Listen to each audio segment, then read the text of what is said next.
రెండో దినవృత్తాంత గ్రంథము 25వ అధ్యాయం, సెకండ్ క్రానికల్స్ చాప్టర్ 25.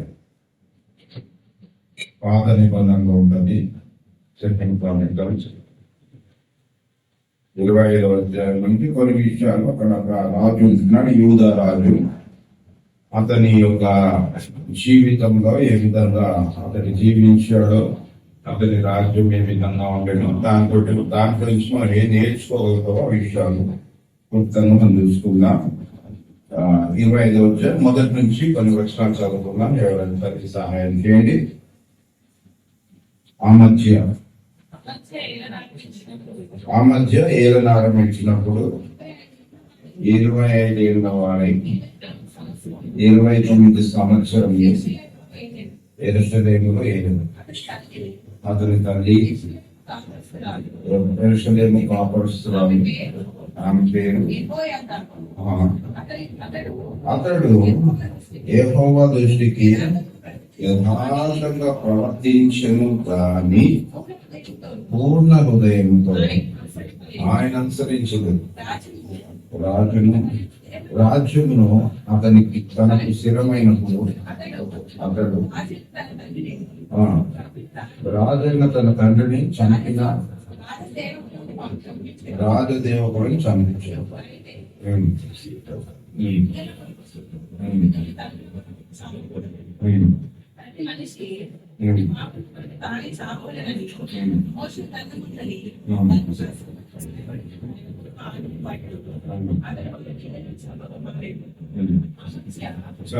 ఇక్కడ చూసినట్టయితే ఇక్కడ కొన్ని విషయాలు ఉంటున్నాయి. తర్వాత ఈయన చేసిన చర్యలు, కొన్ని విషయాలు దేవుని మాటలు విన్నాడు, కొన్ని విషయాలు దేవుని మాటలు వినలేదు అన్న విషయాన్ని అక్కడ రాస్తున్నారు. తర్వాత ఏం చేశాడంటే ఆయన మరి అన్య దేవతల వైపు చూశాడు. తర్వాత ఆ దేవుడు అతన్ని మరి మనుషుల చేత చంపించేశాడు. ఇది జరిగిన సంగతి. సో సమయం ఉన్నంత వరకు చూస్తాను, ఇతర విషయాలకు కూడా నేను అక్కడక్కడ ధ్యానించడానికి ప్రయత్నం చేస్తాను. మరి ఇక్కడ చూసినట్టయితే ఈ యొక్క ఆమాజు అన్న రాజు, అంతే కదా,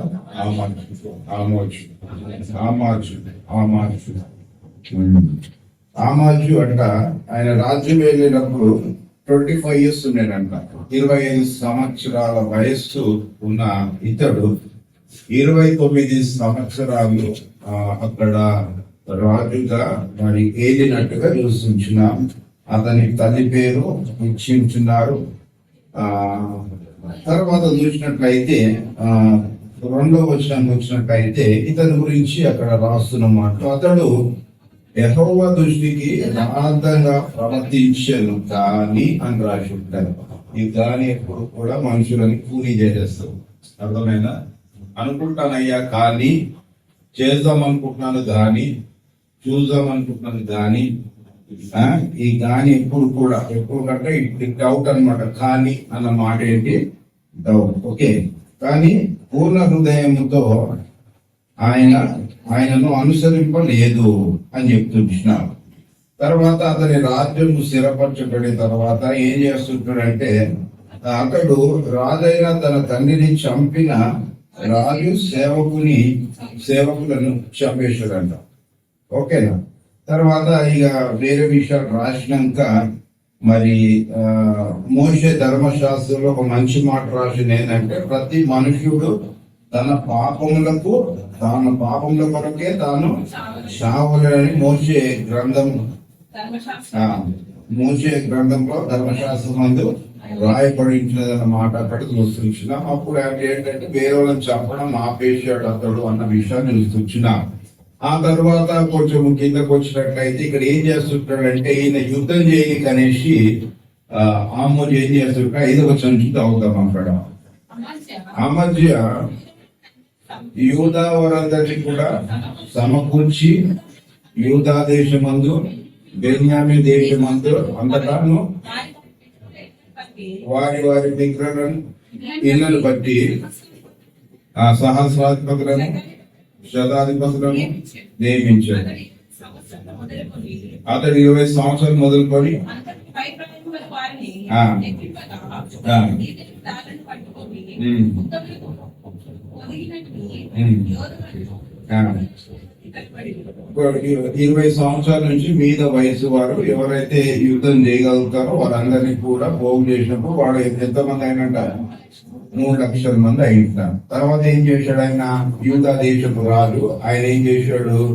మరియు అతడు ఇశ్రాయేలు నుండి ఇశ్రాయేల్ వారిలో నుండి 1,00,000 మందిని పరాక్రమశాలను 200 మనుగుల వెండితోటి కుదిర్చనంటే వాళ్ళకి ఆ ద్రవ్యం ఇచ్చి కొనుక్కున్నట్టుగా చూసిన వాళ్ళ దేవుని దృష్టికి తప్పు. ఓకే, దైవజనుడైనా అప్పుడు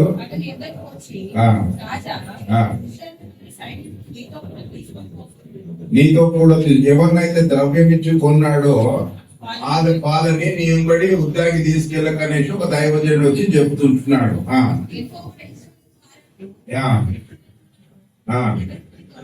వాళ్ళెవరికి దేవుడు తోడుగా ఉండదు, వాళ్ళని తీసుకోపోదని చెప్తుంటున్నాడా?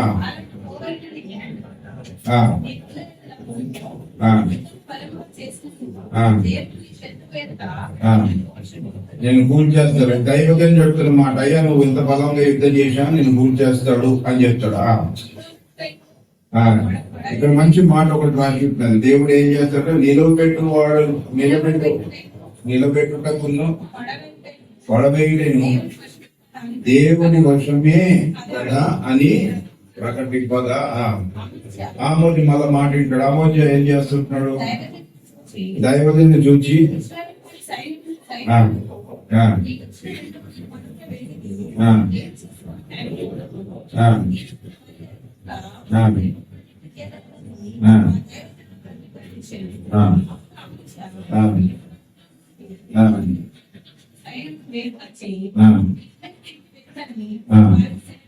చాలండి. తర్వాత కిందకు వచ్చేద్దాం. 14 వచ్చినాం జరిగిన సంగతులు.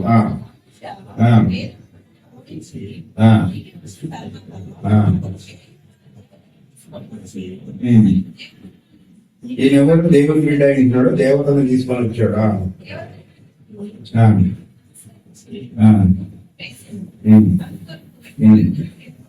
ఎక్కువ కోపము.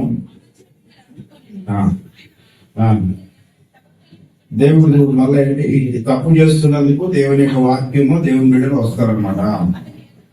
దైవజనుడు ఒక ఆయన వచ్చి అతని ఎదుటి ప్రవక్తని ఒకరిని పంపగా అతడు నీ చేతుల నుంచి తమ జనులను విడిపింప శక్తి లేని దేవతలు ఎదుట నీవెందుకు విచారం చేయను? అంటే విడిపించడానికి శక్తి లేనంత, అంటే పనికిరాని దేవతల దగ్గర నువ్వు ఎందుకు విచారం చేస్తుంటావయ్యా? జీవంగల దేవుడు నీకు ఉన్నాడు కదా అన్న విషయం చెప్తున్నా. అతడు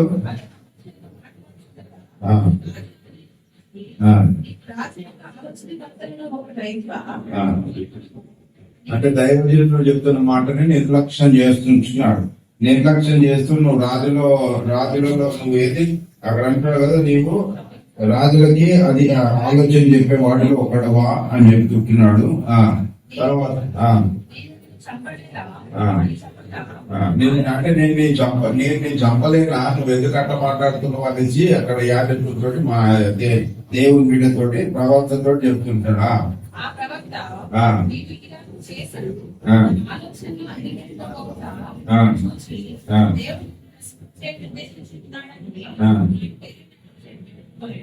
చాలా. తర్వాత ఇక్కడ కింద కొంచెం 27 వచ్చిన కావుగా మధ్య పూర్తిగా యెహోవాను అనుసరించడం మానివేసిన తర్వాత జనులు యెరూషలేములో అతని మీద కుట్ర చేయగా అతడు లాకీషునకు పారిపోయిన. అయితే వారు అతని మెలిక లాకీషునకు మనుషులను పంపి చాలా ఏమైపోయింది. ఇక అల్టిమేట్ గా లాస్ట్ ఏంటంటే మరణం. దేవునికి వ్యతిరేకంగా జీవించే వారికి అల్టిమేట్ గా మరణం. అందుకే ప్రసంగితులు చక్కగా సొలొమోను రాస్తూ ఉంటాడు. ఏం రాస్తాడు? కార్య ఆరంభము కంటే కార్యంతం మేలని చెప్పాడు. అంతం వరకు సహించి వాడు రక్షించబడతారని చెప్తాడు. ఓకే, ఇది జరిగిన సంగతి. ఒక సంగతి ఏంటంటే ఆయన రాజ్యం స్థిరపరచబడినాక ఆయన చేసిన తప్పులు, యాజకుడు మరి అక్కడ ప్రవక్త వచ్చి చెప్పినప్పుడు కొన్ని మాటలు విన్నాడు, కొన్ని మాటలు వినలేదు. నేను చెప్పలేనా, నువ్వు ఎత్తా నాయకుడుగా అన్నట్టుగా ఒక యాజకునితో మాట్లాడే జరిగింది.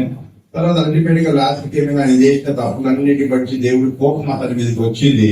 మనుషులే అతని తల్లిని చంపినట్టుగా చూస్తున్న.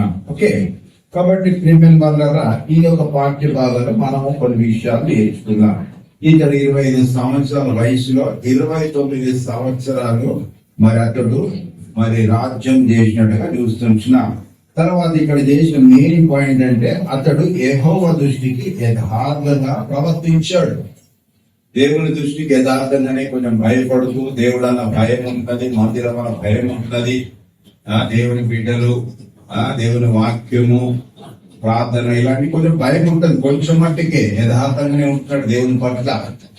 కానీ ఈయన చేస్తుంది ఏంటంటే పూర్ణ మనస్సుతో ఆయనను, పూర్ణ హృదయంతో ఆయనని అనుసరిస్తాడు దేవుడు. చాలా మట్టికి మనుషుల జీవితంలో, చాలా మంది జీవితంలో జరిగే పరిస్థితి ఇదే. అర్థమైందా? హాఫ్ హార్టెడ్ గా అంటే పూర్ణ మనస్సుతోటి దేవుని అనుసరించాడు. వెరీ క్లియర్ గా రాస్తున్నాడు ఇక్కడ. అతడైతే యెహోవా దృష్టికి యథార్థంగా ప్రవర్తించాడు, యథార్థంగానే ఉన్నాడు. దేవుని వాక్యం ప్రకారంగా ఇక్కడ యాజకుడు వచ్చి చెప్తే కూడా మాట విని కొన్ని విషయాలు యథార్థంగానే ఉంటున్నాడు. కానీ ఇక్కడ ఏమంటాడంటే పూర్ణ హృదయముతో మరి దేవుడిని అనుసరించలేదు, పూర్ణ హృదయముతో ఆయనని అనుసరించలేదు అని చెప్పుకుంటున్నాడు. పూర్ణ హృదయంతో ఎవరు? ఈ రాజు, ఆమోజు రాజు ఏంటంటే యథార్థంగానే ఉంటున్నాడు, కానీ పూర్ణ హృదయంతో యెహోవాని అనుసరించలేదు అన్నమాట అక్కడ రాయబడుతుందాక చూసుకుంటున్నాం. ఒకటి గుర్తుపెట్టుకోవడం, దేవుడు ఇష్టపడేది, దేవునికి కావాల్సింది ఏంటంటే నువ్వు పూర్ణ హృదయంతో దేవుని సేవించాలి, పూర్ణ హృదయంతో దేవుని ప్రేమించాలి. ఏది చేసినా దేవునికి పూర్ణ హృదయంతో చేయాలా. సగము లోకము సగము దేవుడు అంటే దేవుడు ఒప్పుకోడు. అందుకే ప్రకటన గ్రంథంలో క్లియర్ గా రాస్తాడు కదా, మీరు చల్లగానైనా వెచ్చగానైనా ఉండండి, కానీ నువ్వువెచ్చగా ఉండకండి, దేవుడు నా నోట నుండి నేను ముందు వేస్తాను అన్న విషయాన్ని రాస్తున్నాడు.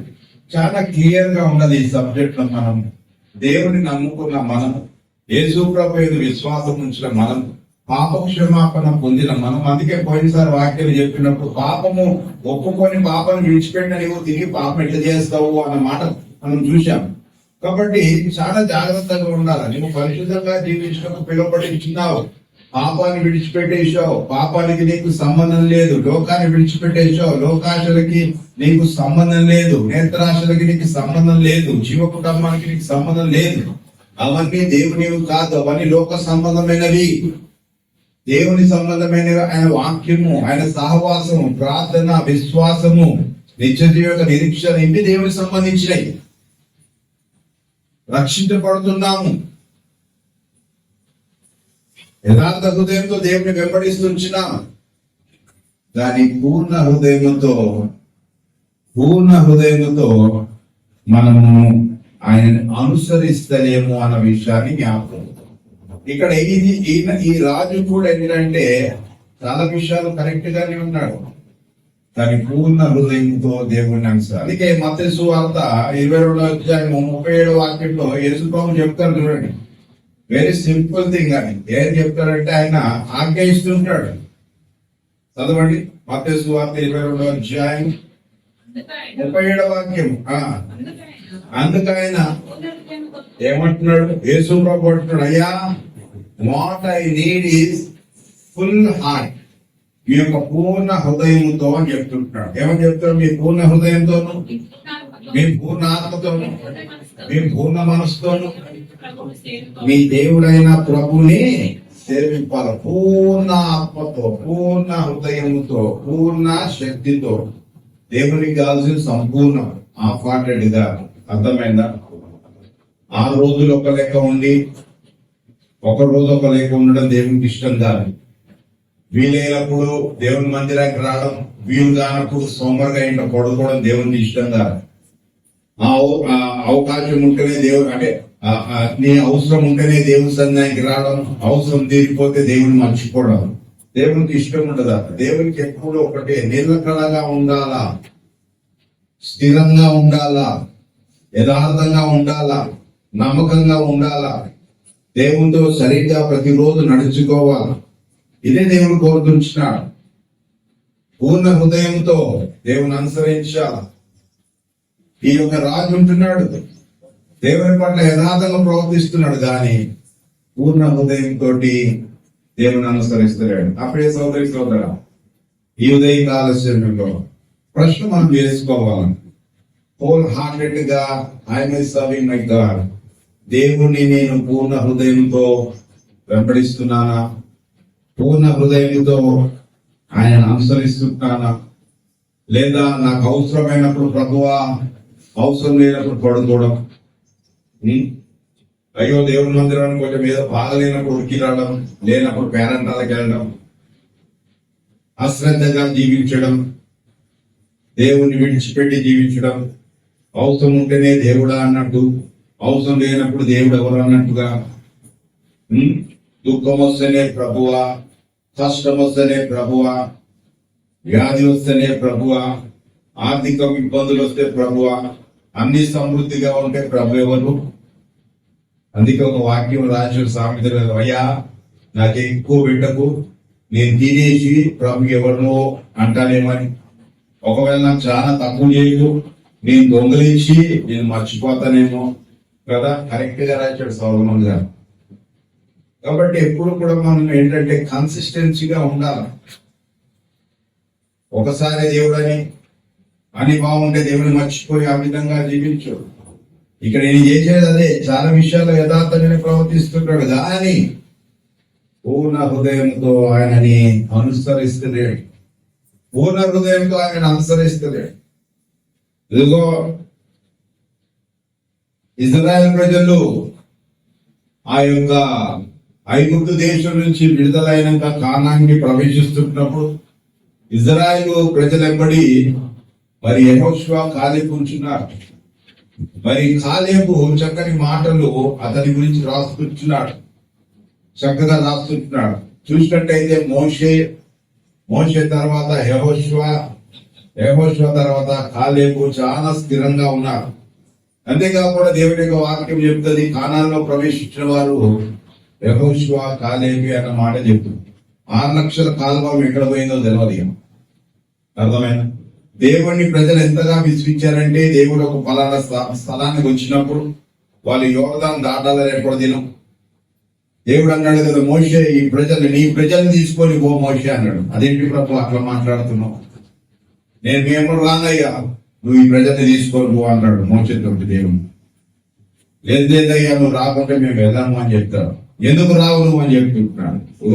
ఈ ప్రజలు మాట విననుందని ప్రజలయించున్నారు. They want listen.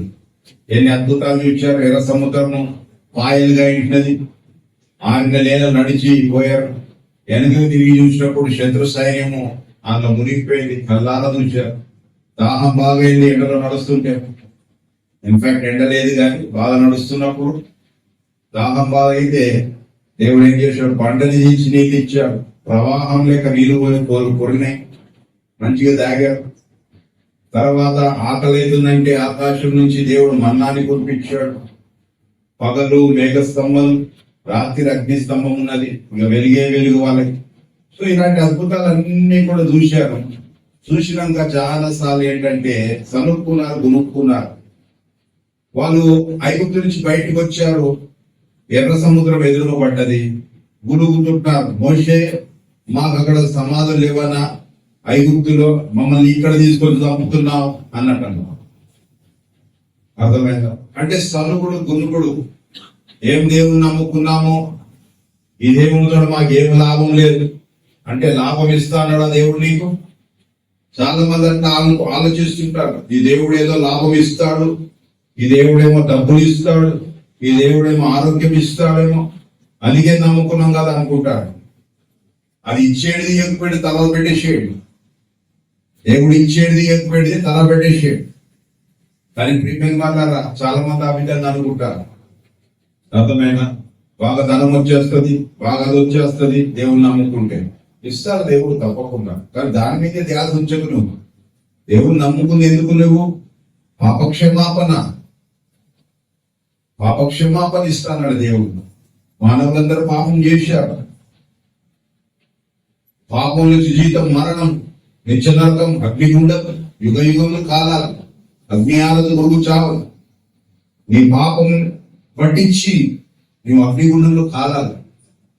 కానీ యేసుక్రీస్తు ప్రభు నీ కొరకు ఈ లోకానికి వచ్చి నీ పాపం అంతా కూడా తన మీద వేసుకొని నీ కొరకు కొట్టబడి నల్లగొట్టబడి తన శరీరం అంతా కూడా నల్లగొట్టబడి ఆ శిలువలో వేలాడబడి ఆ కలువరి రక్తాన్ని, పరిశుద్ధ రక్తాన్ని దేవుడు చిందించి పాపక్షమాపణ మనం కలగజేసి ఇచ్చినాడు. అంతేకాదు మరణిస్తే నిత్య జీవము దేవుడు మనకి చేసి ఉంటున్నాడు.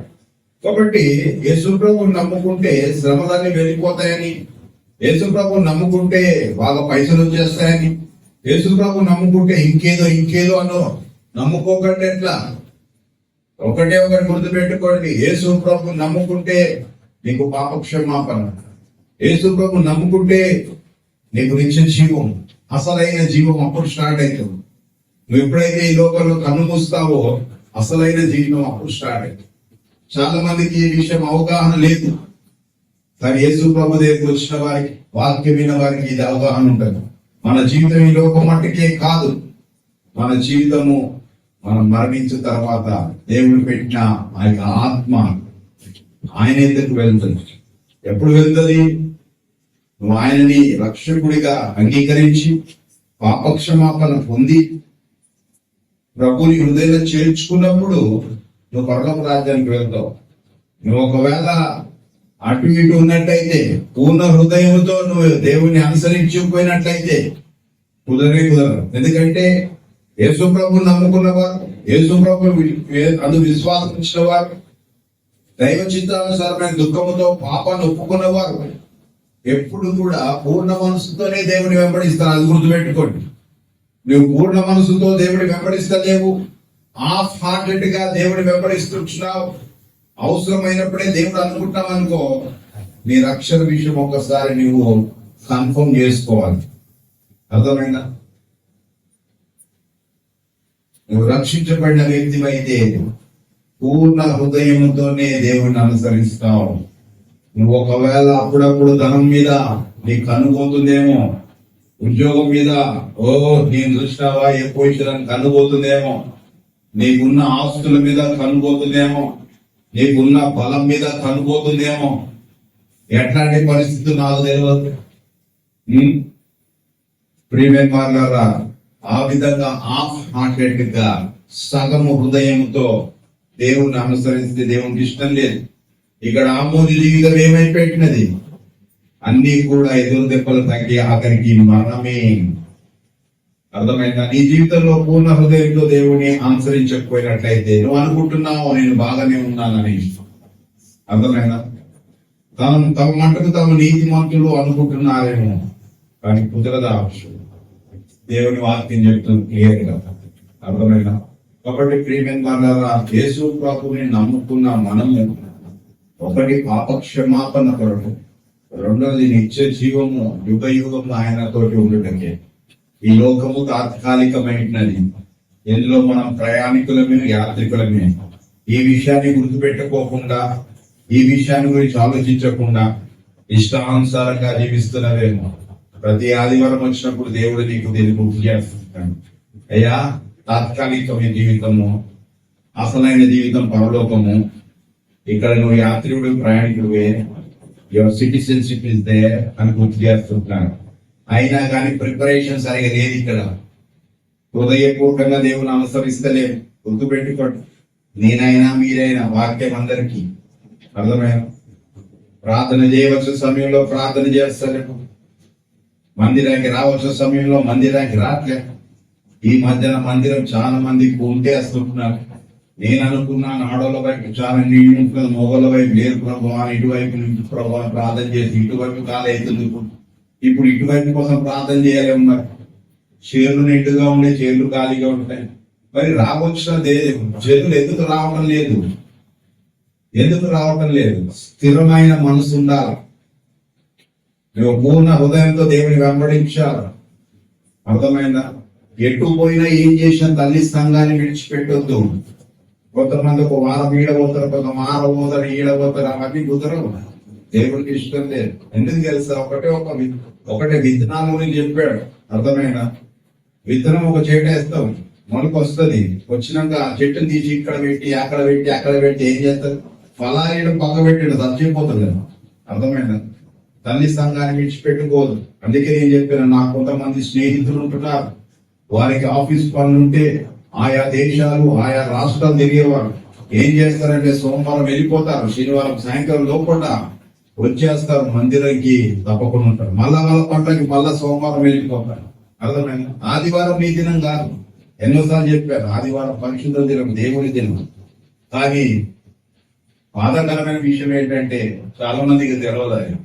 తెలిసినా కానీ దేవుడి కంటే ఎక్కువనా మేము, మా జీవితాలే మాకు ఎక్కువ అనుకుంటున్నారు. అర్థమైందా? చెప్తుంటే నవ్వుతున్నారు, చెప్తుంటే వింటున్నారు, కానీ వాస్తవమైన మాటలు మళ్ళా కొన్ని రోజులైతే దొరకవు.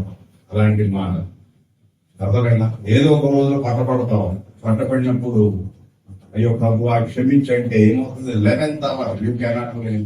అర్థమైనా? బాబు వద్దురా నాయన అని చెప్పే కూడా వినకుండా ఇష్టాంతరానికి జీవించే ఒక రోజు వస్తుంది. Every person has a day.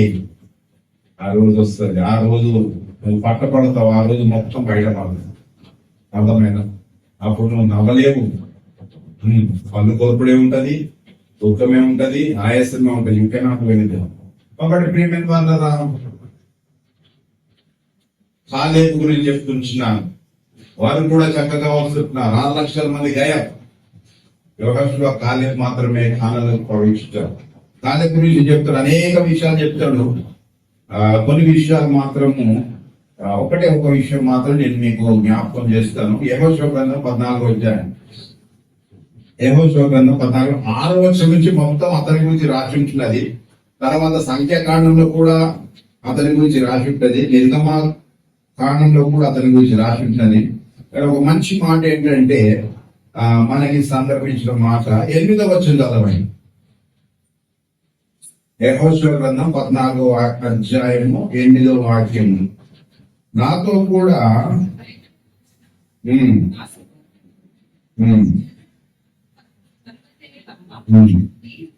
నేను నా దేవుడైన యెహోవాని నిండు మనసుతో అనుసరిస్తేని అతను చెప్తున్నాడు. నిజమే ఆ మాట.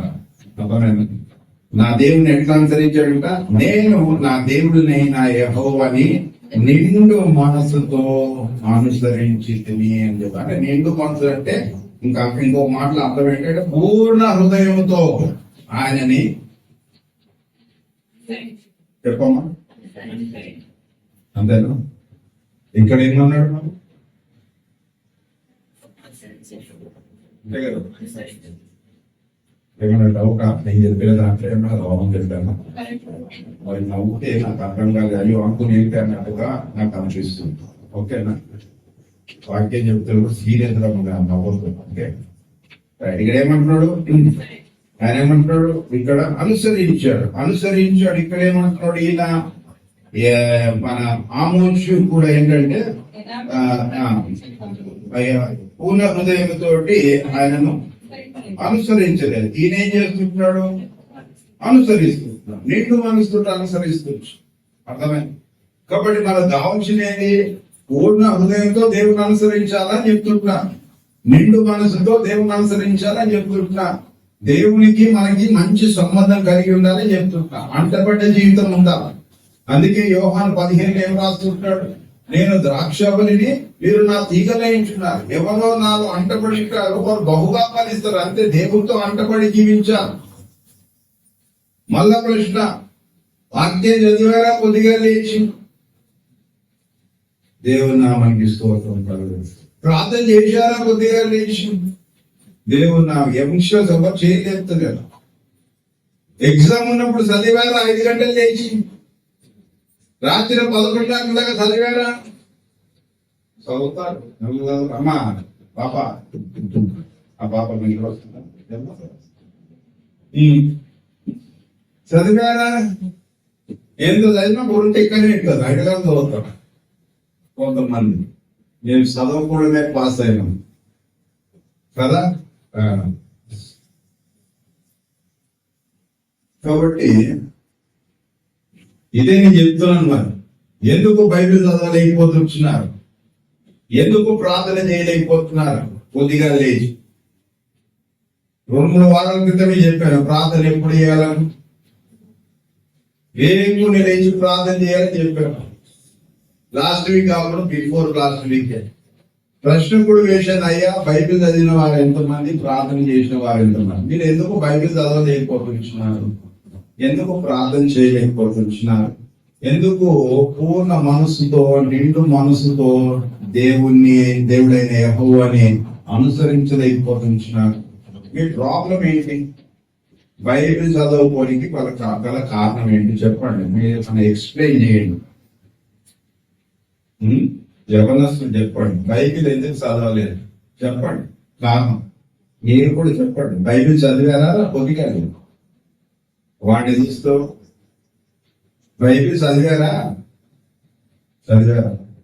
చదవడం సంగతి ఎందుకు చదవలేదు? ఏమమ్మా, బైబిల్ చదివారా? ఎందుకు చదవలేదు? నాస్తా చేసావా? భోజనం చేసావా? బైబిల్ చదివారా? అమ్మా, బైబిల్ చదివారా? ఎందుకు చదవలేకపోతున్నారు బైబిల్? ప్రార్థన చేశారా? చేయను గారు. ఎందుకు చేయలేకపోతున్నాను? రాజశేఖర్ గారు, ప్రార్థన చేశావా? పాప నువ్వు ఎందుకు వెనకాల కూర్చున్నావు? కాలం వస్తుంది ఎట్లా? చీరలో మున్సిపల్ కూర్చుంటారు. చీరలా బాగాలేదా? చీరలో మున్సిపల్ కూర్చుంటారు కదా, మీకు తెలుసు కదా. మున్సిపల్ చీరలో కూర్చుంటారు, వయసులో కూర్చోరు. చెప్పండి. అదే అన్నమాట. నిండు మనసు దేవుడు తెలుసా? తెలుసు. బైబిల్ ఉందా? ఉంది. చర్చికి వెళ్తావా? వెళ్తాము. Half hearted. నిండు మనసు ఎట్లా? బైబిల్ చదివాను, ప్రార్థన చేశాను, దేవునికి అనుకూలంగా నడుస్తున్నాను, దేవుని హత్తుకొని నడుస్తున్నాను, దేవుడికి నాకున్న సంబంధం అలాంటిది. పౌలు చెప్పినట్టుగా అర్థమైందా?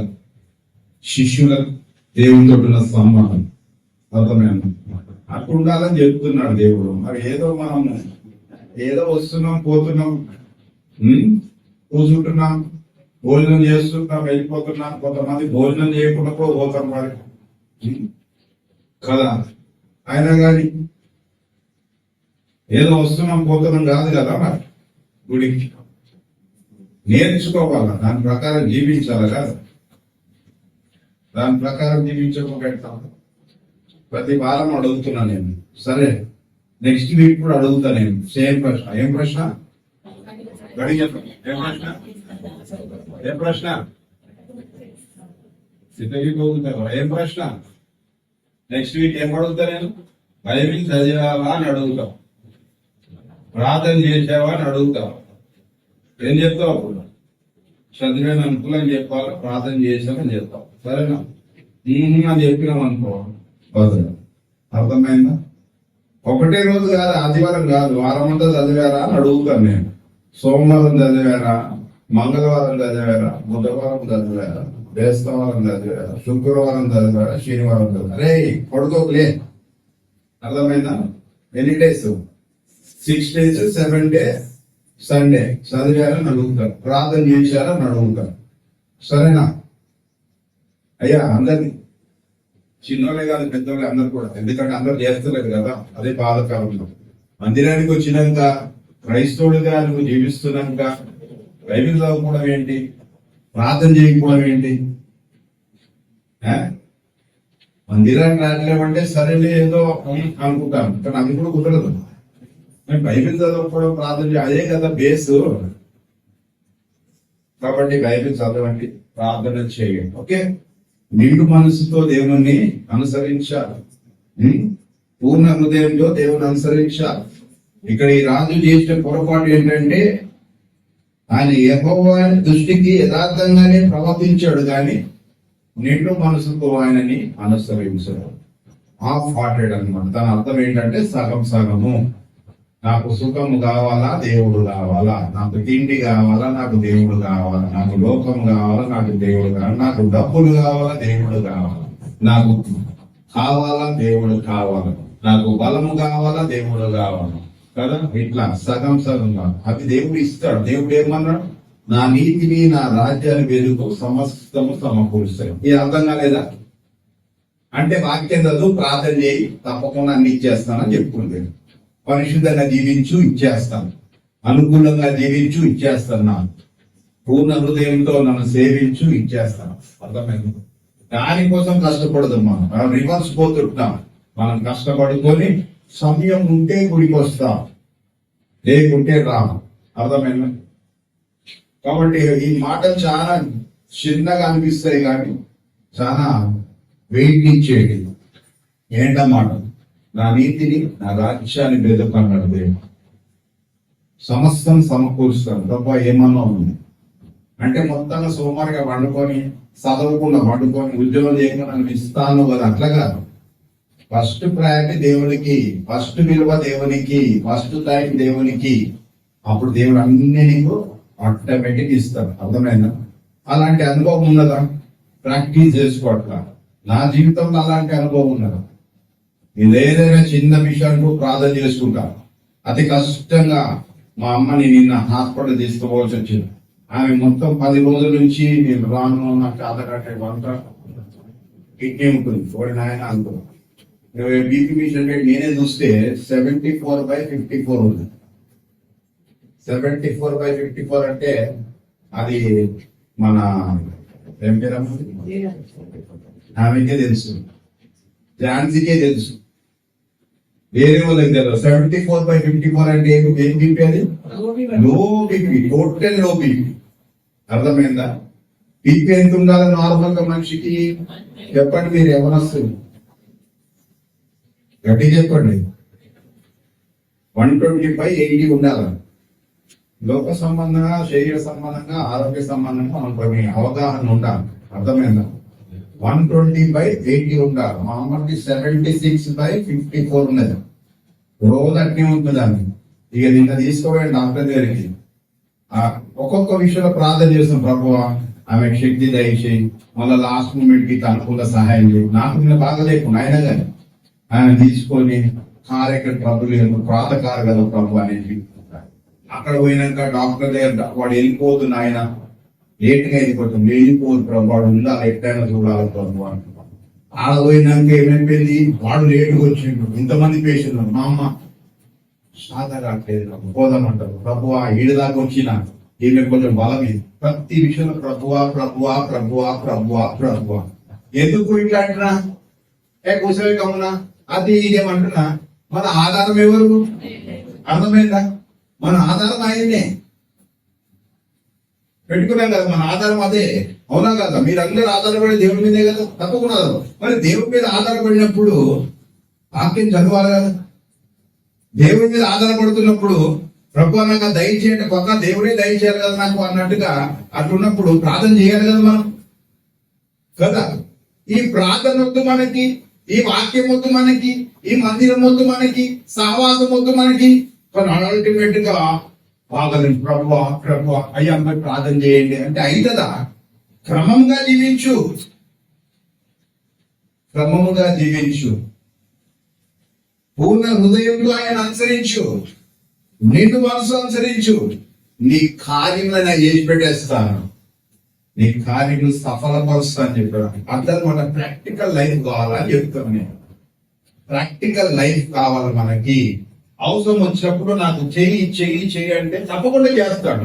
నీ బ్యాక్గ్రౌండ్ చూస్తాడు. అందుకే హిజ్కియా జీవితంలో కూడా ఏం చూశాడు దేవుడు? బ్యాక్గ్రౌండ్ చూస్తుంటున్నాడు. హిజ్కియా ప్రవక్త వచ్చాడు, ప్రవక్త వచ్చి చెప్తుంటాడు, అయ్యా నీ యొక్క పెట్టే బిల్డింగ్ చదువుకో, నీ ఇంటిని చక్క పెట్టుకో, నువ్వు మరణం అవ్వబోతున్నావు అని చెప్తున్నాడు. చెప్తున్నప్పుడు ఆయన షాక్ తిన్నాడు. చెప్పేసి ప్రవక్త వెళ్ళిపోతున్నాడు నడుచుకుంటా. ఇప్పుడు ఇందుకే ఏం చేశాడు తెలుసా? దేవునికి ప్రార్థన చేశాడు. ఏమని ప్రార్థన చేశాడు? తన జీవితం ఎట్లుందో, నేను ఎట్లా నడుచుకున్నానో ప్రభా నీ సరిగ్గా అని చెప్తుంటాను. నేను ఎప్పుడు చెప్పేది అదే, నువ్వు దేవుని సరిలో సరిగ్గా నడుచుకున్నప్పుడు నీవు దేవుని మన అడగనికి ఒక ఇది ఉంటది. నువ్వు దేవుని సరిలో చక్కగా నడుచుకోకుండా నీకు ఆపద వచ్చినప్పుడు ప్రభా చేయంటే ఏమైనా ఉందా? నువ్వు ఆయన ముఖమే చూడవు. ఒకవేళ ఎవరికైనా అవసరం కావాలనుకోండి, ఎవరైనా మాకు సహాయం చేయాలయ్యా, ఒక 10,000 5,000 కావాలనుకోండి, ఆయన ఇంటి పక్కనే ఉంటాడు. ఆయన ముఖమే చూడవు, ఆయన పెట్టిన పెట్టవు, ఆయనకి ఎప్పుడు నమస్తనే పెట్టవు, ఆయన పలకరించనే పలకరించవు. ఇప్పుడు ఆయనకి నమస్తే పెట్టవు, ఆయనని పలకరించు, ఆయన ముఖమే చూడవు. ఇప్పుడు నీకు అవసరం వచ్చింది, ఆయన నీకు వెళ్తాడు 10,000. ఇప్పుడు నీకు ఆయన అడగడానికి ముఖం ఎట్లా వస్తుంది చెప్పు? నువ్వు నమస్తేనే పెట్టు, పలకరించనే పలకరించు, ఆయన ముఖమే చూడవు కదా. ఇస్తాడా? ఇక్కడ పక్క పెట్టేసాడు. నీ చెప్పే ఉంట ఒక ఎగ్జాంపుల్ మాత్రమే. నీకు దేవుని సహాయం కావాలా, దేవుడు సహాయం చేయగలుగుతాడు నీకు తెలుసు, ఆయన ముఖమే చూడవు. కొద్దిగా లేచి ఆయనతో మాట్లాడు, ఆయన మాట్లాడుతుంటే వినవు. ఇప్పుడు సహాయం ఎట్టిస్తాడు చెప్పు దేవుడు కదా. అయినా కానీ కొన్ని విషయాల్లో దేవుడు కనికరపడతాడు కానీ అన్ని విషయాల్లో కనికరం. కానీ ఒక్కటి గుర్తుపెట్టుకోండి, నేను చెప్పేది ఏంటంటే నీకు జీవించిన విధానాన్ని బట్టించి దేవుడు నీకు సహాయం చేయడానికి రెడీగా ఉంటాడు. అదే హిజ్కియా జీవితంలో జరిగింది. అందుకే హిజ్కియా ప్రార్థన చేసినప్పుడు దేవుడు 15 సంవత్సరాలు ఆయుష్ ఇస్తాడు. చాలా చక్కని మాటలు చూడండి. యెషయా గ్రంథం 38వ అధ్యాయం. యెషయా గ్రంథం 38వ అధ్యాయం చూడండి. హిజ్కియాకి ఎలాంటి మరణకరమైన వ్యాధి వచ్చిందని చెప్తుంటున్నాడు. మొదటి వచనం చదువు. ఆ దినాల్లో హిజ్కియాకు మరణకరమైన రోగము కలగగా ప్రవక్త అయిన ఆమోజు కుమారుడైన యెషయా అతని దగ్గరికి వచ్చి, నీవు మరణపోతున్నావు, బ్రతుకోవు గనక నీవు నీళ్ళు చక్కబెట్టుకో, యెహోవా సెలవిచ్చినాడని చెప్పగా అతడు ఏం చేశాడు? ఇది ఏం చేశాడు? ప్రవక్త వచ్చి చెప్పిపోయాడు, అయ్యా నువ్వు చచ్చిపోతున్నావు, బ్రతుకోవు అని చెప్తుంటే ఆయన ఏం చేస్తుంటున్నాడు? అతడు తన ముఖమును గోడ వైపు తిప్పుకొని యెహోవా ఎట్లా జీవించాడంట ఇది చెప్తుంటే ఎక్స్ప్లెయిన్ చేస్తుంటున్నాడు. ఎవరు? హిజ్కియా ఎవరు? మళ్ళా ఏదో చిన్న వ్యక్తి కాదైనా రాజైంటున్నాడు, రాజైన హిజ్కియా. Okay right. ఏమంటున్నాడు? యథార్థ హృదయముతో సత్యంతో 2 మాటలు చెప్తుంటాడు. ఎట్లా జీవించాడంట? యథార్థ హృదయం కలిగిన వాడై జీవించాడు. రెండోదిగా సత్యముతో జీవించాడా? ఎక్కడ జీవించాడు? దేవుని సన్నిధిలో జీవించాడు. యథార్థ హృదయముతో సత్యముతో నీ సన్నిధిని నేను ఎట్లు నడుచుకుంటునో. మూడోది అంటే నీ దృష్టికి అనుకూలముగా. ఎంత మంచి మాట చూసారా? నీ దృష్టికి అనుకూలంగా సమస్తం నేను ఎట్లు జరిగించునో కృపతో జ్ఞాపకం చేసుకోమని హిజ్కియా కన్నీరు విడిచు దేవునికి ప్రార్థన చేశాడంట. ఎన్ని మాటలు ఉన్నాయి తెలుసా అందులో కూడా.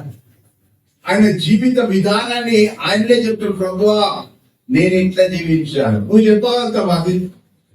ఈ ఉదయకాలంలో నేను అడిగాను, పోయిన 2 వారాల నుంచి అడుగుతున్నాను, బైబిల్ చదివావా, ప్రార్థన చేసావా అంటే జవాబు లేదు. ఇప్పుడు చెప్పండి, మరి నీకు ఆపద వచ్చింది రేపు పొద్దుగాల. ఆపద వచ్చినప్పుడు నువ్వు దేవునికి మొరపెట్టగలుగుతావా? కాన్ఫిడెన్స్ ఉన్నదా నా దేవుడు నాకు చేయగలుగుతున్నాడు? When you are not walking according to what God said, దేవుడు చెప్పినట్లుగా నువ్వు నడవకుండా నువ్వు ఆపద వచ్చినప్పుడు కాన్ఫిడెంట్ గా దేవుని అడగలుగుతావా? అర్థమైందా? దేవుడు చెయ్యనని కూడా చెప్పాడు కొన్ని విషయాల్లో. నేను చెప్తాను ఆ మాటకు. అర్థమైందా? ఇలాంటి కాన్ఫిడెన్స్ ఉందా? హిజ్కియా చెప్తుంటాడు ప్రవక్త వచ్చి, అయ్యా you are going to die, నువ్వు చావనైంటున్నావు. కాబట్టి ఏం చెప్పాడు అక్కడ? నువ్వు బ్రతకవు, చస్తావు, నువ్వు బ్రతకవు, చస్తావు అని చెప్తున్నాడు. చెప్పినప్పుడు హిజ్కియా తన జీవితాన్ని అక్కడ దేవుని ఎదుట పెడుతున్నాడు. అయ్యా, జ్ఞాపకం చేసుకోవాలి. ఎంత గొప్ప దేవుడు, ఎంత గొప్ప వ్యక్తి కదా. ఏమంటున్నాడు? యథార్థ హృదయంతో సత్యంగా నీ సన్నిధిని ఎట్ట నడుచుకున్నాను. ఎట్ట నడుచుకున్న దేవుడి సన్నిధిలో, దేవుడి మందిరం ఎట్ట నడుచుకున్నావు నువ్వు? దేవుడి మందిరంలో ఎట్ట నడుచుకున్నావు? ఎందుకే ఎట్ట నడుచుకున్నాడు? దేవుడి మందిరంలో యథార్థ హృదయంతో నడుచుకున్నాడు. దేవుడి మందిరంలో సత్యముతో నీ సన్నిధిని నెట్టు నడుచుకుంటున్నావు అని చెప్తున్నాడు. ఉన్నదా అలాంటి జీవితం? ప్రేమైన వాళ్ళ వాక్యం వింటుంటారు. అలాంటి జీవితం నాకు కావాలయ్యా, నేను అట్లా ఉండాలి. ప్రభు ఆపదించినప్పుడు ఆపత్మప్పుడు కూడా చెయ్యి అంటే కాదు. నీ జీవితం ఎట్లుందో, ఎట్లా నడుస్తున్నావో ఆటోమేటిక్ గా దేవుడు నీకు ప్రతిఫలం ఇస్తాడు. ఆయన ప్రతిఫలం ఇవ్వకపోతే నీకు అన్యాయస్తుడు కాదు, అన్యాయస్తుడైన దేవుడు కాదు. ఆయన యథార్థవంతుడు, న్యాయవంతుడు. అర్థమైందా? నువ్వు కొంచెముగా యథార్థంగా నడుచుకుంటే ఇంత ప్రతిఫలం చూపెట్టే దేవుడు. దేవుని సన్నిధిలో సత్యంగా నడుచుకున్నట్లయితే ఇంత ప్రతిఫలం చూపెట్టే దేవుడు. 6 రోజులు ఒక వంతు, 7వ రోజు ఒక వంతు కాదు. కొంతమంది చాలా నిరసించిపోతుంటారు. చక్కగా ప్రార్థన చేసేవారు, వచ్చి మొదలుపెట్టేవారు, అన్ని ప్రార్థనకు వచ్చేవారు ఈ మధ్యన కనిపిస్తలేరు. అర్థమైంది? యథార్థ హృదయంతో సత్యాన్ని అనుసరించి నీ సన్నిధి ఎక్కడ నడుచుకున్నాను చెప్తున్నాడు. అక్కడ నడుచుకోవాలి. కొద్ది రోజులు వచ్చి కొద్ది రోజులు మానేయలేదు ఆయన. తర్వాత ఏమంటున్నాడు? దేవుని దృష్టికి అనుకూలంగా సమస్తం నేను ఎట్లా జరిగింది. దేవుని దృష్టి అనుకూలంగా సమస్తం జరిగించాడంట ఆయన. కృపతో జ్ఞాపకం చేసుకోమంటే ఏం చెప్తున్నాడు చూడండి అక్కడ. 6వ వచనం చూడండి. నీవు కన్నీళ్లు విడుచుట. 4వ వచనం చదవండి.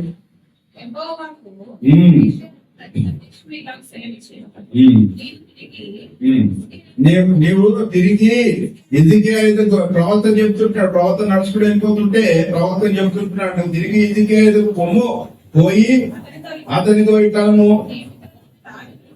నీ పితరుడైన దావీదు నాకు దేవుడు ఆయన యెహోవా నీకు సెలవిస్తున్నా ఏమనగా, నీవు కన్నీటితో నేను చూచితిని, నీ ప్రార్థన అంగీకరించింది, ఇంకా 15 సంవత్సరములు ఆయుష్ నీకు ఇచ్చేదను, మరియు నీ పట్టణం కాపాడు. ఇక శత్రు రాజులని కూడా నీ చేతికి అప్పచెప్తాను అక్కడ దేవుడు చక్కగా వాగ్దానం ఇస్తున్నట్టుగా చూస్తున్నాం. ఓకే, ఇక్కడ చూసినప్పుడు ఏం రాసింది? హిజ్కియా చక్కగా నడుచుకున్నాడు కాబట్టి దేవుడు ఏం చేస్తున్నాడు? అతనికి ఆయుష్ పొడిగించాడు. నువ్వు ఒకవేళ చక్కగా నడుచుకోలేదు అనుకో, దేవుని మాట వినకుండా నడుచుకున్నావు అనుకో, దేవుడు ఏం చెప్పాడు? నా ముఖము కూడా తిప్పింది కూడా నిన్న చెప్తున్నాడు. మొదటి సామెతల గ్రంథం మొదటి అధ్యాయము 23వ వచనం చదువు. మొదటి అధ్యాయం 23వ వచనం చదువుమా. నా గద్దింపు విని తిరుగుము, ఆలకించుము.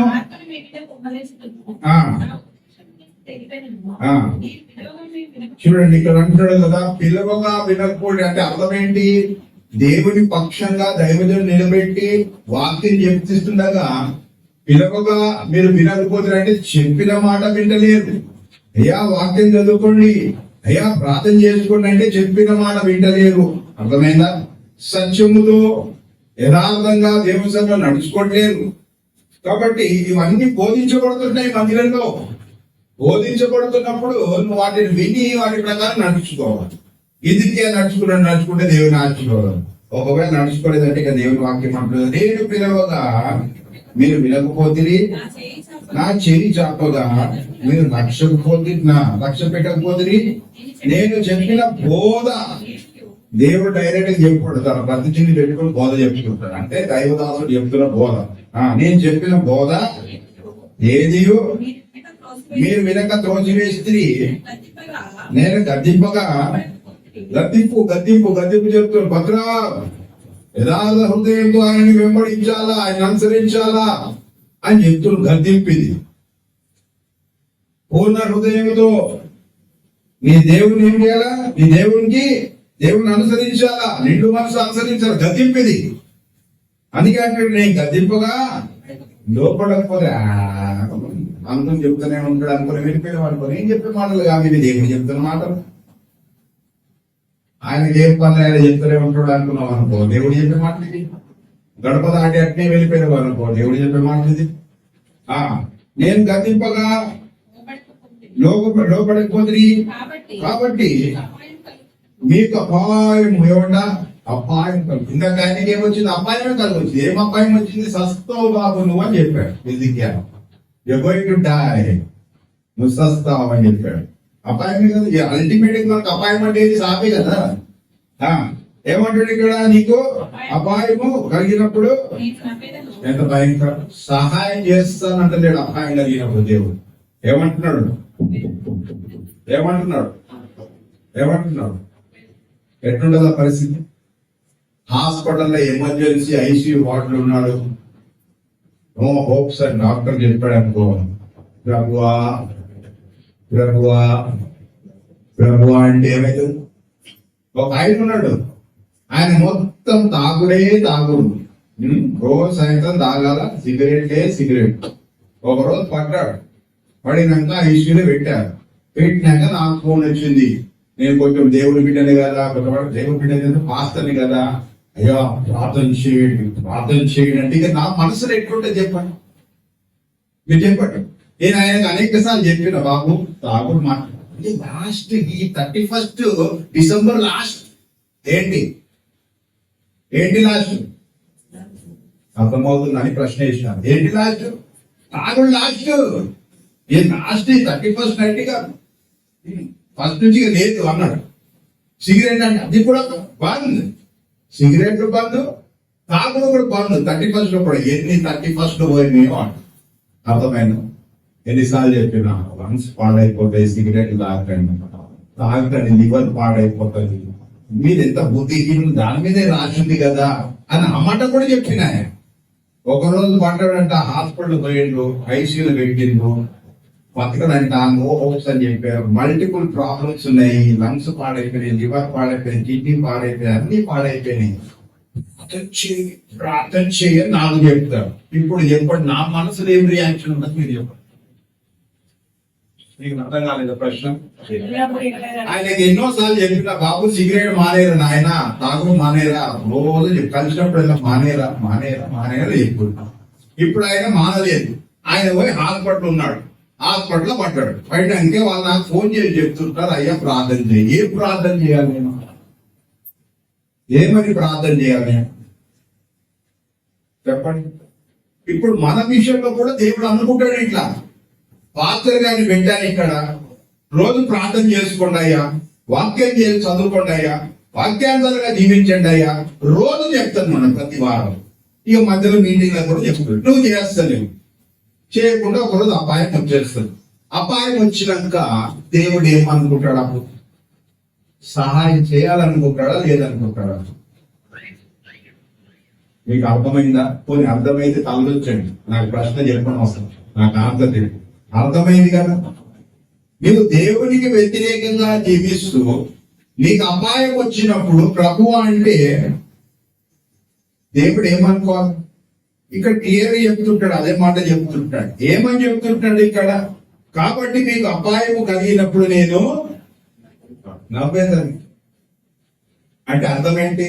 నువ్వు నీ జీవితం అంతా ఇష్టాచారంగా జీవించి బాగా బలం ఉన్నప్పుడు తాగి తందనాలు ఆడి అయ్యగారిని పెడితే కూడా ఆయన మాట వినకుండా ఇష్టాచారంగా జీవించేసి ఈ రోజు మరణ పడకలో ఉన్నావు, ఐసీయూలో ఉన్నావు, అన్ని ఫెయిల్ అయినా అని చెప్తుంటాడు. చెప్తున్నప్పుడు ప్రభువా అంటే దేవుడు వింటాడా? వినని చెప్తుంటాడు. అది గ్రహించు. నువ్వు నీ బలం ఉన్నప్పుడు ఇష్టానుసారంగా జీవించేసినాక రేపు సస్తున్నావు లేదా బాగలేవు అని చెప్పినప్పుడు దేవుడు అంటున్నాడు కదా, నేను వినను. నీవు ప్రార్థన చేయి, నేను వినా. నీ పక్షంగా ఎవరు ప్రార్థన చేసినా నేను వినా అని చెప్తుంటాడు. అదే చెప్తాడు, అదే ఈ మాటలకు అర్థం. కాబట్టి మీరు మీకు అపాయము కలిగినప్పుడు నేను నవ్వెదను, మీకు భయము వచ్చినప్పుడు నేను అపహాసించేదను. భయము మీ మీదకి తుఫాను వలె వచ్చినప్పుడు, సుడిగాలి వచ్చినట్లు మీకు అపాయము కలిగినప్పుడు, మీకు కష్టమును దుఃఖమును ప్రాప్తించినప్పుడు నేను అపహాసించను. ఎంత భయం! అప్పుడు వారు నన్ను గురించి మొరపెట్టెదరు, నేను నో ఆన్సర్. అర్థమైన ఆ సిచ్యువేషన్ లా నువ్వు బైబిల్ చదవమ్మా, ఈ రోజు ప్రార్థన చేయమ్మా, ఈ రోజు యేసు ప్రభు నమ్మకమ్మా, ఈ రోజు ఆయన మీద విశ్వాసం ఉంచాయా, ఆయన మార్గం నడుచుకో, ఆయన హత్తుకొని నడుచుకో, హృదయపూర్వకంగా ఆయన హత్తుకొని నడుచుకో అంటే నువ్వు వింటలేవనుకో, రేపు కొద్దిగా నీ పొజిషన్ ఎట్లుంటా కదా, నీకు అపాయం వచ్చినప్పుడు ఎట్లుంటా తెలుసా? నీకు దుఃఖము, నీకు బాధ నీకు సంభవించినప్పుడు ఆయన ప్రేయర్ ఆన్సర్ చేయడు. అదే చెప్తుడు. అప్పుడు వారు నన్ను గురించి మొరపెట్టగా నేను ప్రత్యుత్తమను. అప్పుడు వాళ్ళు ఏం చేస్తారంటే అప్పుడు వస్తుంది శ్రద్ధ, నన్ను శ్రద్ధగా వెతికేదరు, కానీ వారికి నేను కనబ. ఎంత భయంకరమైన, లిటరలీ భయంకరమైన పరిస్థితి ఉంటుంది. ఎందుకు తెలుసా? యవ్వన కాలంలో నీ ఇష్టానుసారంగా నీ బలాన్ని దుష్టునికి ఉపయోగించుకున్నావు కాబట్టి ఆ సమయం, ఎందుకంటే మరణము తప్పించుట యెహోవా వశమే. ఆ దేవుడే నీ కాదనుకుంటే ఎంత భయంకరం చెప్పు. నీ కష్టము దుఃఖము ప్రాప్తించినప్పుడు నేను నీకు ఉత్తరం ఏనంటే ఎక్కడ పోతావు, ఏం చేస్తావు? సస్తావు. సచ్చినాక కళ్ళు తెరిస్తే ఎక్కడ ఉంటావు తెలుసా? కాలుతూ ఉంటావు.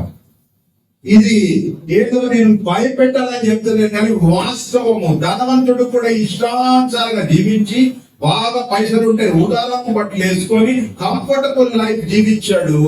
కన్ను మూర్చాడు, తక్కువ కన్ను సెకండ్ తిరుమల కన్ను మూస్తే అక్కడ సెకండ్ శవాన్ని పట్టుకొని ఉరిగిస్తుంటారు. కానీ సచ్చిన వెంటనే నువ్వు బ్రతికిపోతావు, నీ కళ్ళు తెరబడతాయి. ఈధర్ నువ్వు యేసు ప్రభువును నమ్ముకుంటే పరలోకము, యేసు ప్రభువును నమ్ముకోకుండా ఇష్టానుసారం నరకంలో కాలిపోతుంటావు. ఇక నీకు నో ఆప్షన్. మళ్ళా ఇక్కడ నీకేం మళ్ళీ నీ టర్నింగ్ బ్యాక్, ప్రభువా ఒక్కసారి క్షమాపణ, వేరేముండదు. అగ్ని ఆనదు, పురుగు చావదు. ఆ యొక్క ధనవంతుడి విషయంలో చూసినట్లయితే యాతన పడుతుంటున్నాడు, బాధపడుతుంటున్నాడు, వేదన పడుతుంటున్నాడు, కాలిపోతుంటున్నాడు, దాహమైతుంటది, చూస్తుంటాడు. అప్పుడు అక్కడి నుంచి అంటుంటున్నాడు, ఇక్కడ ఉన్నప్పుడు అనలేదు తండ్రి పైన అబ్రహామా అని అనలేదు. భూలోకంలో బ్రతికినప్పుడు దేవుడు గుర్తు రాలేదు. నరకంలో చూసినప్పుడు అమ్మో పరలోకం కనిపిస్తుంది తండ్రి పైన అబ్రహామా అంటున్నాడు. ఆ లాజరు ఏమైనా ఇంటి ముగ్గడన్న చెత్త తింటుండే, అప్పుడు కనిపిస్తా పక్కన లాజర్ని హెల్ప్ చేయమా. లాజర్కి ఎప్పుడు నువ్వు హెల్ప్ చేసినావా? ఇక్కడ ఏమండి, ఇది పరిస్థితి.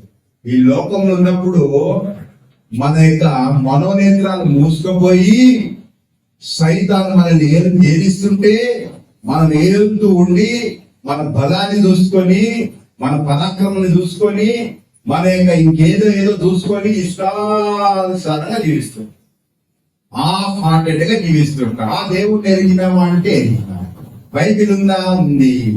మందిరానికి వెళ్తున్నావా? ప్రార్థన చేసేవంటే ప్రభు పగలు కాపాడు, రాత్రి కాపాడు చేస్తున్నాను.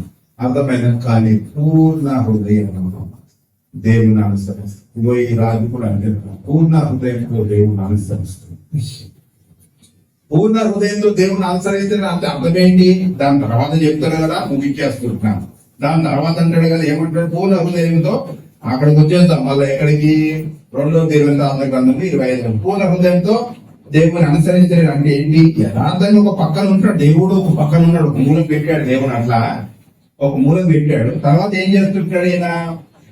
రాజ్యము స్థిరపరచబడినప్పుడు అతడు రాజైన తన తండ్రిని చంపిన రాజు సేవకులను చంపాడన్న. అంటే ఇక్కడ ఏం చేస్తుంటాడు ఈయన? క్షమాపణ లేదు, పగ తీర్చుకుంటున్నాడు. అంటే హాఫ్ హార్టెడ్ గా ఉన్నవారు ఎట్లా అంటే, దేవుని నమ్ముకున్నామంటే ఆ నమ్ముకున్న దేవుని ఒక మూల పెట్టేశాను. పెట్టినాక పూర్ణ హృదయంతో దేవుని అనుసరించుకోవడం అంటే కారణం ఏంటంటే ఆ యథార్థ హృదయంతో దేవుడి దృష్టికి యథార్థ హృదయంలో ఉన్నట్టుగా యాక్టింగ్ చేస్తూ పూర్ణ హృదయంతో దేవుని అనుసరిస్తాడు అంటే ఇప్పుడు ఏం చేస్తున్నట్టు ఈయన రాజైన తన తండ్రిని చంపిన వారిని ఏం చేస్తుంటాడు ఈయన ఆ పని వారిని చంపేశాడు అంతే కదా అక్కడ రాజు అదే అంటాడు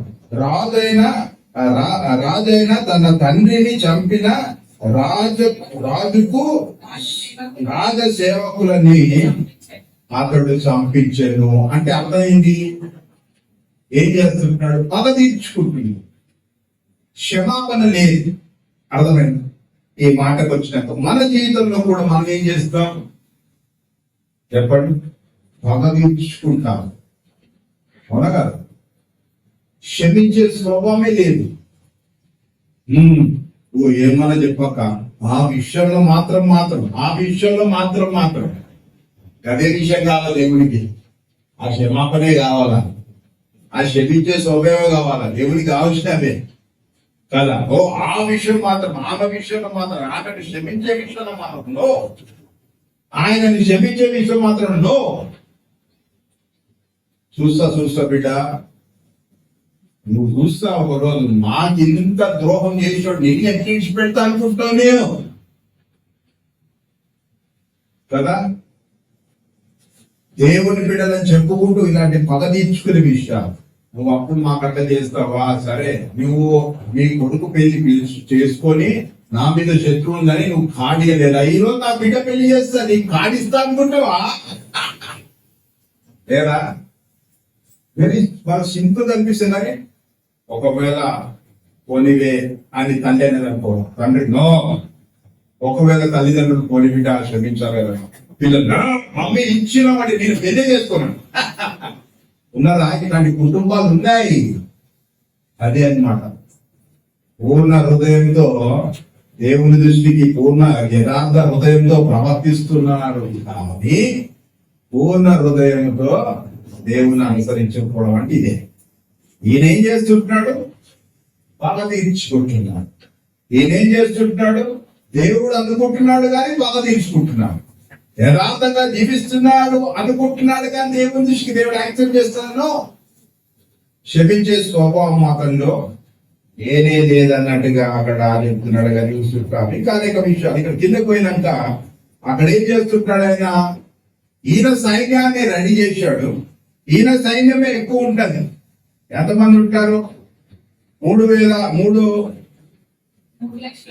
లక్షల మంది ఈయన సైన్యమే ఉంటుండగా ఈయన ఏం చేస్తున్నాడు మళ్ళీ ఇజ్రాయెల్ లో నుంచి కొంతమందిని 1,00,000 మందిని పిలుచుకొని వాళ్ళకి ఏమి ఇస్తుంటాడు లంచం ఇస్తుంటున్నాడు అంతే కదా అక్కడ 200 మనుకుల వెండిని కుదుర్చుకున్నాడు వార్తాడు అర్థమైంది అన్ని రాజ్యమండి ఉద్యోగానికి ఇంత లంచం పడుకుంటాను ఇచ్చే లేకుంటే రాదు లంచం లేకుంటే ఏడొస్తుంది కదా షీట్ కావాలండి 12 లక్షలు కట్టమంటాను ఇచ్చే మరి పిల్ల చదువు ఇంపార్టెంట్ కదా అంటావా కుదుర్చుకోవడం ఏదైనా కోర్టుల కేసైనా కుదుర్చుకోవడం నో దేవుడు నీ పక్షం ఉండగా నీకు విలువ దేవుడు ఒకటే స్టాండ్ నాకు తెలిసిన ఒక వ్యక్తి ఆయనతో కుటుంబాన్ని పుట్టాడు యేసుప్రభు నమ్ముకున్నాడు ఈ రోజు కూడా వాళ్ళ దగ్గర ఇంకా యేసుప్రభు నమ్ముకోలేదు వాళ్ళ తల్లి నమ్ముకున్నది ఆమె చనిపోయింది వాళ్ళ చెల్లి నమ్ముకున్నది చక్కగా కుటుంబాలు కనబడే నా యూత్ లో ఉండే ఆ పిల్లోడికి రిటర్న్ ఎగ్జామ్ రాశాడు రైల్వేలో మంచి మార్క్స్ పాస్ అవుతాడు ఇంటర్వ్యూ పోయాడు ఇంటర్వ్యూ కూడా మంచిగా చేశాడు తర్వాత పక్కన ఒక ఆయన పిలిచి అయ్యా అన్ని కాదనేవనే ఒక 30,000 ఇచ్చేసి ఉద్యోగం వస్తుంది ఎంత అడిగేది తెలియదు నాకు ఇంత ఇచ్చేసి ఉద్యోగం వచ్చేసాడు ఈయన పైసలు మాత్రం ఎదిగిందండి అంటే నా దగ్గర ఏం లేదు అంతే కదా వాళ్ళు ఏదో అడుగుతుంటారు అక్కడ ఈయన ఏమి ఏదేదని వచ్చేసాడు ఈయన వచ్చి ప్రార్థన చేసాడు ఎంతో చక్కని బిలీవర్ అన్నమాట అర్థమైనా ఈయన ఇంటికి వచ్చి ప్రార్థన చేసుకున్నాడు షేర్ చేసుకొని ఇట్లా జరిగిందనా ఇంటికి సంగతి అని చెప్పాడు కానీ లంచాలు మాత్రం ఇచ్చి నేను ఉద్యోగం సంపాదించుకొని నాకు అవసరమే లేదు అలాంటి ఉద్యోగము అది ఎప్పుడు గుండిపోతుంది ఆ మాట అనేసి ప్రార్థన చేసిన ప్రభావ జరిగే సంగతంతా నీకు తెలుసుకున్నాను ఆయన, నీవే సహాయం చేయి. నీ ఇష్టం ఉంటే నాకు ఆ ఉద్యోగం నీకు ఇష్టం లేకుంటే నాకు ఉద్యోగం ఆల్రెడీ తొలగించేసి, కానీ నన్ను టెంప్ట్ అయి నేను సైతాన్ ద్వారా శోధించబడి నేను శోధనలో పడిపోకుండా సహాయం చేసి ప్రార్థన చేసుకున్నాను. 7 రోజులు అయిపోయింది. ఎట్లుంటది? ఇంటర్వ్యూ అయిపోయింది, ఎగ్జామ్ పాస్ అయిపోయినాడు, 9 రోజులు అయిపోయింది. ఎట్లుంటది? ఇయర్లే రాదులే అన్నట్టుగా ఒక చోట నిరాశ ఉన్నప్పటికీ ఒక ఫైన్ ఏమైందంటే కాల్ లెటర్ వచ్చేసింది, అయ్యా నువ్వు ఈ పోస్ట్ కి సెలెక్ట్ అయిపోయి ఎగ్జామ్ పాస్ అయ్యావు, ఇంటర్వ్యూ ఓకే అని అయితే నువ్వు నీ పోస్ట్ కి ఇక్కడ నేను తెలిసింది. అర్థం ఈయన ఏం చేసింది ఏంటి? దేవుని మీద ఆధారపడ్డాడు. ఎట్లా? పూర్ణ హృదయంతో ఆయన అనుసరించాడు. ప్రభువా నీవే నా ఆధారం, నీవే నాకు సహాయం చేయాలి. అంతేగాని ఇక్కడ ఈయన ఏం చేస్తుంటాడు? ఈయనకు ఉన్నది, ఈయనకు 3 లక్షల మంది కాల్వలం ఉన్నాక కూడా యుద్ధం చేయాలి కదా. ఒకవేళ కాకుండా వాళ్ళు కొంచెం కట్టుకున్నారు కదా, పర్చేజ్ చేసుకుందాం అక్కడి నుంచి అనేసి వెండితోటి పర్చేజ్ చేస్తాం. రైతుడు మళ్ళీ వచ్చి హెచ్చరిస్తున్నాడు అక్కడ. అర్థమైంది? ఎప్పుడు కూడా మనం ఏంటంటే దేవునికి వ్యతిరేకమైన పనులు చేస్తే గుర్తుపెట్టుకోండి, దేవుని బిడ్డలు దేవునికి వ్యతిరేకమైన పనులు చేస్తే దేవుని వాక్యంతో తక్కువ టచ్ చేస్తుంది. దైవజనుతో తక్కువ అరే నేను ఇట్లా అనుకుంటా, ఈ రోజు వాక్యం టక్, ఈ రోజు ఆ దైవజనుడు చెప్పిన మాటలు టక్. అర్థమైనా? దేవుని బిడ్డలకి అలాంటి ఆప్షన్ ఉంటుంది. అర్థమైనా? దేవుని బిడ్డలకు అలాంటి ఆప్షన్ ఉంటుంది. దైవజనుడు వచ్చేసాడు, బాబు నువ్వు ఇతర ప్రజలు తీసుకున్నావు కదా, మనం వాళ్ళని తీసుకెళ్ళకు యుద్ధానికి, వాళ్ళని తీసుకెళ్ళినా నువ్వు ఓడిపోతావు అది ఇది అన్నప్పుడు ఈయనేం చేశాడు? హాఫ్ హార్టెడ్ మనిషి కాబట్టి సరేగా మరి నేను వాళ్ళ దగ్గర కొనుక్కున్నాను కదా, వాళ్ళ పైసలు ఇచ్చి అని చెప్పినట్టు దైవజనం నో ప్రాబ్లం, పైసలు పోతే పోని. అర్థమైందా? వాళ్ళని పంపించేసేయి, దేవుడు నీకు డబ్బులుగా ఇస్తాడు. అప్పుడు అక్కడ ఆయన మాట విన్నాడు. తర్వాత యుద్ధం చేసాడు. యుద్ధం చేసినాక ఏం చేసాడు? యుద్ధం చేసాడు మళ్ళా ఇంకొక మిస్టేక్ చేస్తున్నాడు. అక్కడ ఏం చేశాడు? అక్కడ ఏవైతే వాళ్ళు ఓడగొట్టాడు, వాళ్ళు విగ్రహాలు తెచ్చుకున్నాడు. విగ్రహాలు తెచ్చుకొని ఏం చేస్తుంటాడు? పెట్టుకొని వాటికి నమస్కారం చేస్తున్నాడు. చాలా మంది చేసి పొరపాటు ఇది, ఈ దేవుని నమ్ముకున్నామయ్యా, ఆ నమ్ముకున్నాం కానీ మాకు ఏం అచ్చిరాట్లేదు, వచ్చిరాట్లేదు, అచ్చిరాట్లేదు. ఈ దేవుని నమ్ముకున్నాను, అందుకే ఏం చేస్తాం? మళ్ళా పోతాం. ఇజ్రాయెల్ ప్రజలు నోట వచ్చే మాట ఇదేముండే, మాకు అక్కడ సమాధులు లేవా, ఏదో అక్కడ ఇక్కడ ఉంటుంటివి, ఇక్కడ వచ్చి దావమంటావా అన్నట్టుగా. అర్థమైనా? చాలా మంది వెళ్ళిపోయిన వాళ్ళు చాలా మంది ఉన్నారు. దేవుని విడిచిపెట్టుకో, ఏదో వస్తుంది ఏదో ఇస్తారు అనుకుని వచ్చిన వాళ్ళు, నిజమైన విశ్వాసంతో రాని వాళ్ళు అందరూ కూడా అట్టే పోయారు. అర్థమైనా? ఈయన ఏం చేశాడు? ఇక్కడ విగ్రహాలు తెచ్చుకున్నాడు. అక్కడ మంచి మాట ఒకటి రాసింది. ఇక్కడ మీద మాట, ఈ మీద మాట ఏం రాసింది? ఆ యొక్క ఏది ఆ లంచాన్ని తీసుకున్నాడు కదా, పోతే మరి దేవుడు ఇస్తానప్పుడు అక్కడ మంచి మాట అక్కడ 8వ వచనంలో రాసింది. ఏమని రాసింది అంటే, నిలబెట్టుటయు పడవేటయు దేవుని వశమే కదా అని ప్రకటించారు. కాబట్టి నిలబెట్టేది పడగొట్టేది అది అంతా కూడా దేవుని చేతిలో ఉంటుంది అన్న విషయాన్ని అక్కడ మనకి తెలియజేసుకుంటున్నాడు. ఓకే, తర్వాత ఇక్కడికి వచ్చినాక ఏం చేస్తున్నాం? 14వ వచనంలో ఇక్కడ విగ్రహాలు తీసుకొచ్చుకున్నాడు. అక్కడ ఒక మాట నుంచి మాట్లాడుతున్నాం. ఏమంటాడు? 15వ వచనం చదువుకుందాం. అందుకు యెహోవా కోపము ఆమోజు మీద రగులుకొనెను, అతని ఎందుకు ప్రవక్తని ఒకరి ప్రవక్తని పంపించాడు. ఇది వరకు కూడా ప్రవక్త, ఇప్పుడు కూడా ప్రవక్త, రాజుల దగ్గర ప్రవక్తను పంపించాడు. ఈ రోజున మనకి ఏంటంటే దేవుడు వాక్యాన్ని పంపిస్తుంటాడు. ప్రవక్తను ఒకరిని పంపగా అతడు నీ చేతిలో నుండి తమ జమ్ములను విడిపింప శక్తి లేని దేవతల యొక్క నీవెందుకు విచారణ చేస్తున్నావు అని ఆమె. శక్తి లేని దేవతల ఎదుట నీవెందుకు విచారణ చేయదు. దేవతలకి ఏం లేవు. అర్థమైందా? శక్తి గల దేవుడు, సర్వశక్తి గల దేవుడు, జీవం గల దేవుడు యేసు ప్రభువే. అవన్నీ కూడా ఒక విగ్రహం, వాటిలో జీవం లేదు. అర్థమైందా? అందుకే అంటున్నాడు, ఏమంటున్నాడు? శక్తి లేని దేవతల ఎదుట నీవెందుకు విచారణ చేయటకు విచారణ చేయదు అని ఆమోదిస్తూ అని అర్థమైంది. ప్రియమైన మాతారా, దేవుడు ఒక్కడే. ఆయన తండ్రి అయిన దేవుడు, కుమారుడైన దేవుడు, పరిశుద్ధాత్మ దేవుడు, త్రియేక దేవుడు. ఓకే, యేసు క్రీస్తు ప్రభువు ఈ లోకానికి వచ్చాడు. ఆయన ఒక్కడే మనకి దేవుడు అయిన శక్తి గల దేవుడు, ప్రాణం పెట్టి తిరిగి వేయించిన దేవుడు అయిన ప్రియమైన మాట్లాడతాను.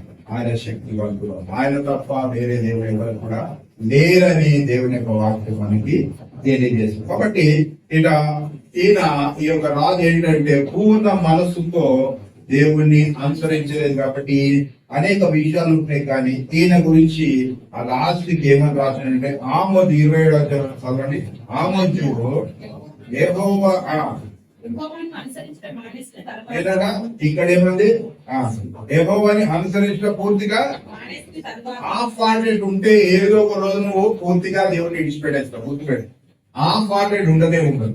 నువ్వు వచ్చావా పూర్ణ హృదయంతో నాము, నువ్వు వచ్చావా పూర్ణ హృదయంతో అనుసరించి, నువ్వు వచ్చావా దేవునితో చక్కగా, అంతేగాని సగం లోకము సగం దేవుడు, సగం ఆస్తి సగం ఇది, సగం నొప్పి సగం ఇది. దేవుడే చేస్తాడని విశ్వాసంతో ఉన్నాడు. ఆయన ఏం చేశాడంటే అటు ఇటు చూసుకున్నాడు, దేవునికి వ్యతిరేకమైన పనులు చేసి ఉంటున్నాడు. కాబట్టి ఏమైంది, పూర్తిగా దేవుని విడిచిపెట్టేశాడు ఆయన. తర్వాత జనులు యెరూషలేములో అతని మీద కుట్ర చేయగా అతను ఏం చెప్పాడు, ఇక్కడ రాజ్యాన్ని నేర్చుకొని పారిపోయింది. పారిపోయినాక మనుషులు ఏం చేశారు, అయితే వారు అతని వెనుక లాకీషునకు మనుషులను పంపి అక్కడ చంపి చాలా ఎంతో భయంకరం చంపేశారు, చచ్చిపోయాడు. లేదా మనుషుల చేతిలో చచ్చిపోయినట్టుగా చూసుకుంటాం. ఇది ఎందుకంటే దీనికి అంతటి కారణం ఏంటంటే నిండు మనసుతోటి దేవుణ్ణి వెంబడించడానికే ఇలాంటి కారణం. కాబట్టి ప్రియమైన ఇక్కడ ఆమోస్ జీవితంలో చూసినట్టయితే ఈ గాలి కూని చేసినట్టుగా చూస్తాం. అతడు యెహోవా దృష్టికి యథార్థంగా ప్రవర్తించాడు, కానీ పూర్ణ మనస్సుతో ఆయనని అనుసరించాడు. ఎన్నో విషయాలు మనం నేర్చుకున్నాం. ఎప్పుడు వాక్యం చెప్పినా దేవుని వాక్యాన్ని నేర్చుకొని దానికి విధేయత చూపెట్టి దాన్ని ఒప్పుకొని దాని హృదయపూర్వకంగా గ్రహించి అంగీకరించి దాని ప్రకారంగా జీవిస్తేనే ఆశీర్వాదం. విని విడిచిపెడితే నీకు ఏమీ లాభం లేదు. నువ్వు మందిరానికి వచ్చి కూడా లాభం లేదు. మందిరానికి వచ్చావంటే వాక్యాన్ని విని వాక్యం ద్వారా ఎక్కడో పట్టబడి వాక్యానుసారంగా నడుచుకున్నట్లయితేనే నువ్వు నిత్య జీవనంలో ఉంటావు. వాక్యానుసారంగా నడుచుకున్నట్లయితేనే పాపక్షమాపణ పొందుతావు. అక్కడ చూసినట్లయితే ఒక మాట రాసేది, ఎవరి పాపంలోకి వాడే జీవుడు అని చెప్పి రాసుకుంటాడు. కాబట్టి నీ పాపంలో క్షమించబడాలా, నీవు దేవుని దగ్గరికి రావాలా, ప్రభువైన నా పాపాలను ఒప్పుకోవాలి. అప్పుడు దేవుడిని క్షమిస్తాడు, తన సురక్తను కడుగుతాడు, తన బిడ్డగా తీర్చుకుంటాడు, ఆయన నీ హృదయంలోకి వస్తాడు. అంతేకాదు నిత్య జీవుని దేవుడు మనకి దయచేస్తాడు. అంతేకాకుండా పూర్ణ హృదయంతో దేవుని ప్రేమించే ఒక కృపని దేవుడు మనకు దయచేస్తాడు. అనేక విషయాలు నేర్చుకున్నాం. మరి విన్న వాక్యాన్ని పట్టించి మనం మోకరించి ప్రార్థన చేసుకుందాం. దేవుడు నీతో మాట్లాడించినాడు, దేవుడు నాతో మాట్లాడించినాడు. మనం పూర్ణ హృదయంతో ఆయన్ని అనుసరించాలనేసి ఆ గాని కూని చేసేస్తున్న విషయాన్ని కూడా మనం జ్ఞాపకం వేసుకొని మన జీవితాలను మనము దేవుడు సమర్పించుకుందాం. ఇందుకే ఏ విధంగా దేవుని జీవించాడు, దేవుడు అతని ఏ విధంగా జ్ఞాపకం చేసుకున్నాడు. ఒకవేళ నువ్వు దేవుని మాటలకి విధేయత పెట్టకుండా నువ్వు నడుచుకున్నట్లయితే దేవుడు ఏ విధంగా ప్రార్థన ఆలకించాలని చెప్పాడు. చాలా జాగ్రత్తగా విషయాలు జ్ఞాపకం చేసుకున్నాను. కాబట్టి ప్రియమైన దేవుడి దృష్టికి యథార్థంగా జీవించాడు, కానీ పూర్ణ హృదయంతో యెహోవాని అనుసరించాడు. మన జీవితాలు ఆ విధంగా ఉన్నట్లయితే ఆయన నా హృదయాన్ని మరొకసారి కుమరిస్తున్నా ఏ విధంగా మిమ్మల్ని అనుసరిస్తున్నామో ప్రభువా మాకు తెలుసు, మీకు తెలుసు. సరిదిద్దండి ప్రభువా, బలపరచండి నాయన. సరైన విధానంలో మేము నడుచుకునే కృపంగా ఇచ్చుకొని మనం ప్రార్థన చేసుకుందాం. ప్రేరేపించబడ్డ వారు ఎవరైనా మనం ప్రార్థన చేసినట్లయితే మనము ముందుకు సాగుదాం. वीडियोस बनाने हैं, फिल्मोरा है ना,